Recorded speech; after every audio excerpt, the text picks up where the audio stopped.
so to speak।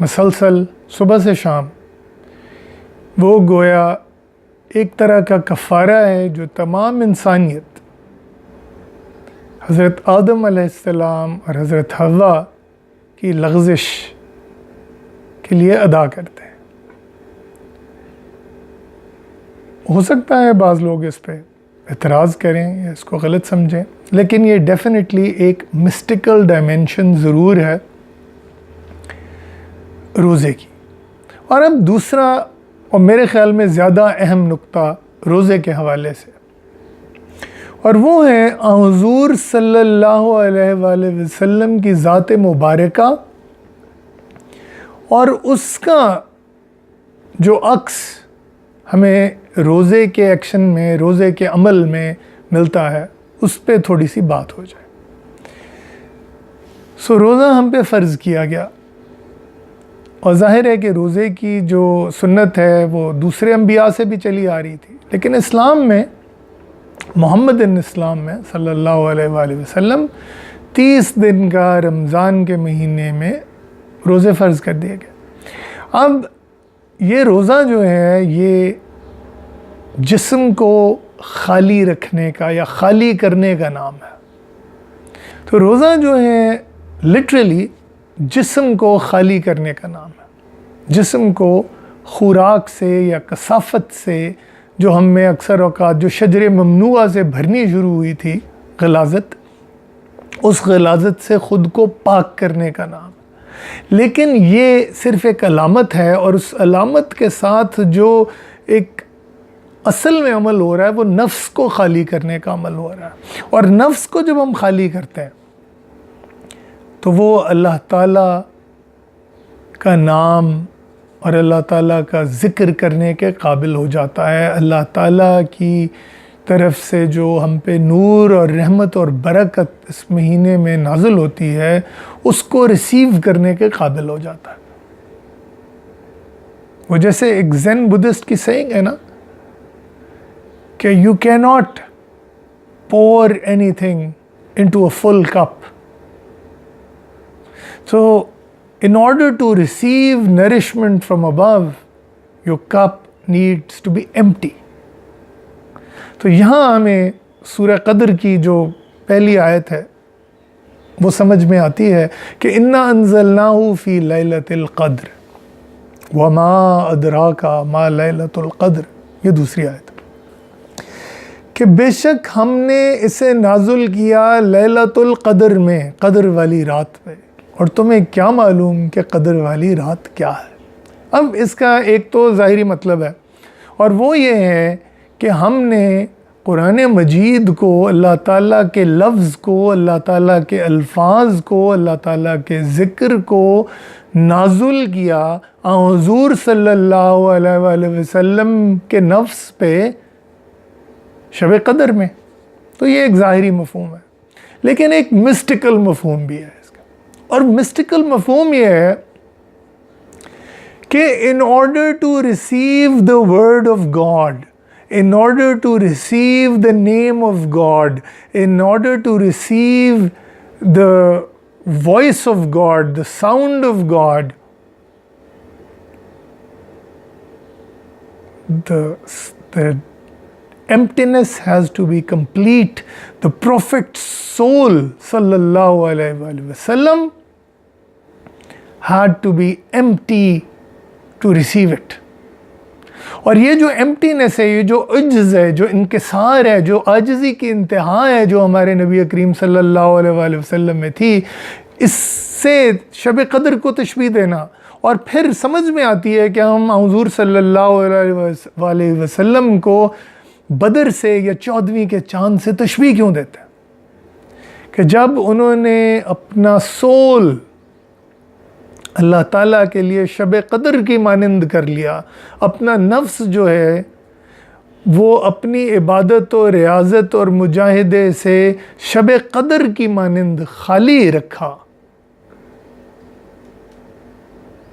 تو اس میں اللہ تعالیٰ کا نور اترا، اور یہ وہ نور ہے جس کے لیے کائنات تخلیق دی گئی ہے، نور محمدی صلی اللہ علیہ وآلہ وسلم۔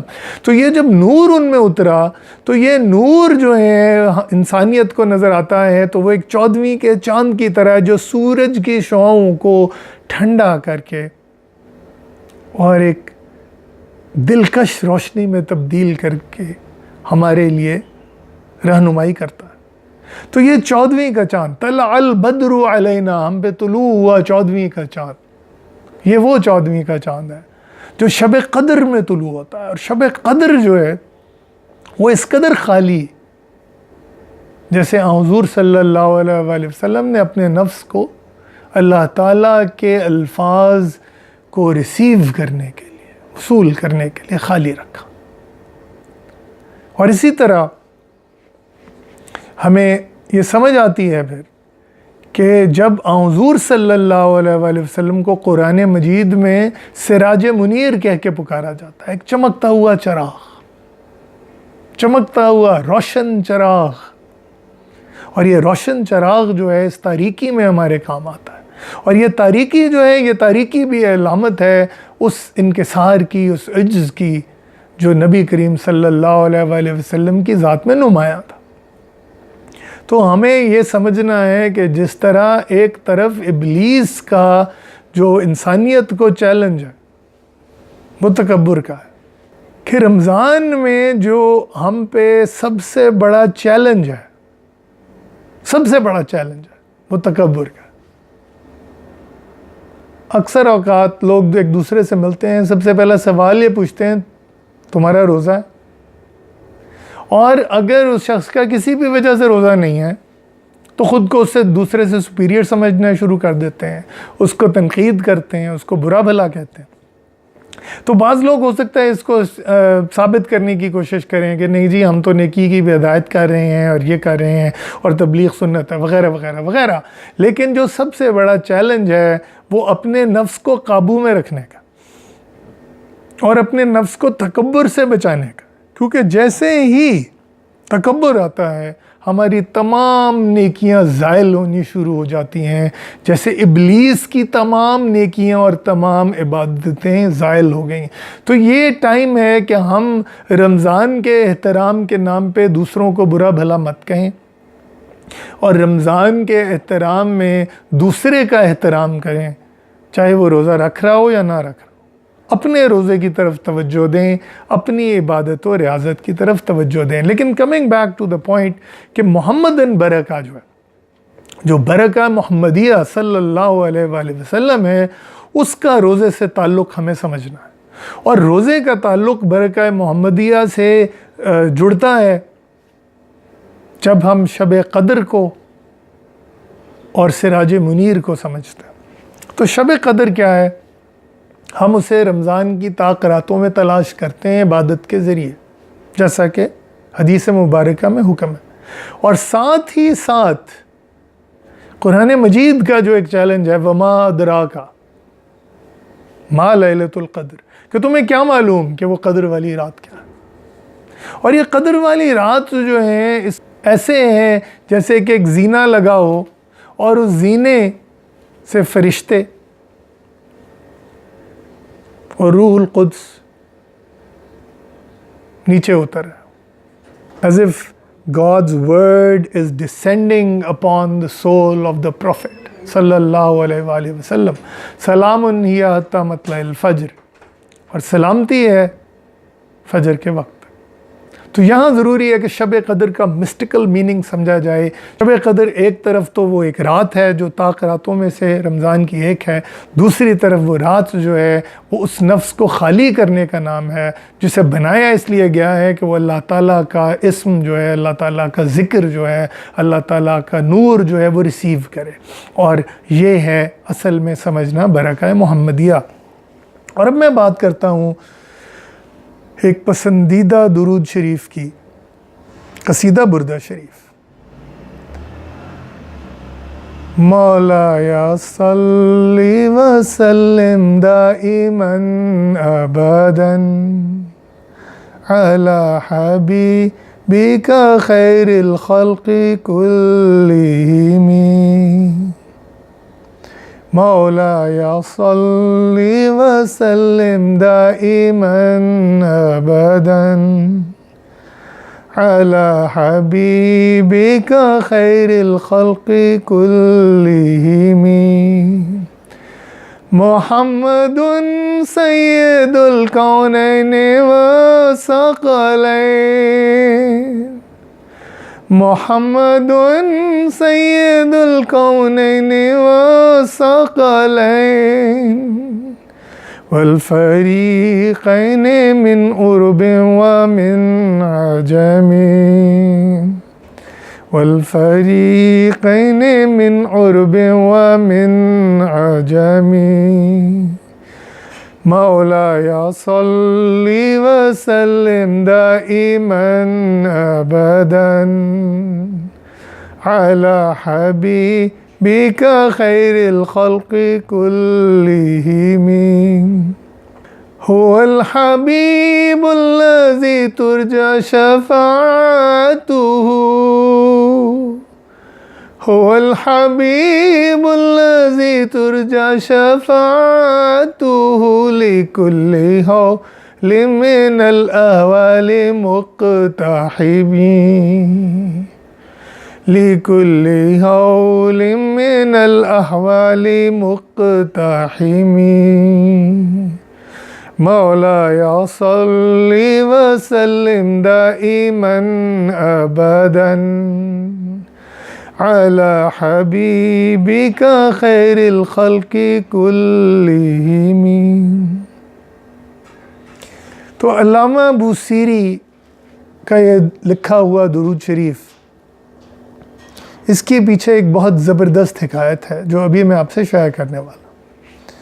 علامہ بوصیری فالج کے مریض تھے اور اس حالت میں ہی انہوں نے یہ درود شریف لکھا، اور قصیدہ بردہ شریف کے نام سے وہ کیوں مشہور ہوا ابھی آپ کو بتاتا ہوں. تو انہوں نے جب یہ درود لکھا تو وہ مسلسل اس درود شریف کو پڑھ رہے تھے. اب ذرا سوچئے کہ اس کے الفاظ کیا ہیں. مولاي صل وسلم دائما ابدا، اے خدا، اے مولا، اے آقا، درود اور سلام بھیجئے مسلسل، دائما، ابداً، ہمیشہ کے لیے. اچھا، اب ہر وقت مسلسل، سیس لیس، اینڈ لیس درود بھیجئے. کس پہ؟ اپنی بہترین مخلوق پہ، اپنے محبوب پہ، اپنے دوست پہ، محمد مصطفیٰ صلی اللہ علیہ وآلہ وسلم.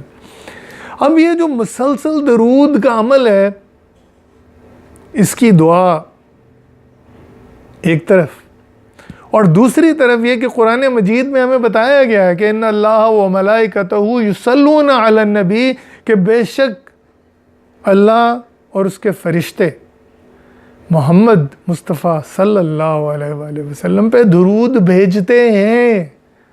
اور اس میں ٹائم کی کوئی نہیں بتائی کہ جی صبح کو بھیجتے ہیں، دوپہر کو بھیجتے ہیں، شام کو بھیجتے ہیں، یعنی مسلسل بھیجتے ہیں. تو یہی چیز جب ایکو کرتے ہیں علامہ بوصیری، اور یہ جو ہے یہ ریفرین یا یہ جو کورس ہے یہ ہر 2-3 اشعار کے بعد ریپیٹ ہوتا ہے اس درود میں. تو یہ ہوا یہ کہ اب علامہ بوصیری کو خواب میں زیارت ہوئی مسلسل یہ درود پڑھنے کی وجہ سے. حضور صلی اللہ علیہ وآلہ وسلم کی زیارت ہوئی جس میں انہوں نے اپنی چادر علامہ بوصیری کو اڑھا دی، اور جب علامہ بوصیری اٹھے تو ان کا فالج غائب تھا، وہ فالج کی بیماری سے نجات پا گئے تھے. تو اس کو قصیدہ بردہ شریف اس لیے کہا جاتا ہے کہ بردہ عربی میں چادر کے لیے ایک لفظ ہے.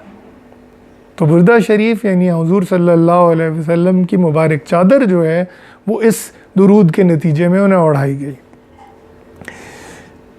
تو بہرحال روزے کے بارے میں، تصوف کے بارے میں، اسلام کے بارے میں یہ ہماری اسپیشل ٹرانسمیشن جو ہے تھرو آؤٹ رمضان جاری رہے گی. آج کے لیے اتنا ہی. ویورز میرے چینل کو سبسکرائب کیجئے اور کامنٹ کیجئے. خدا حافظ.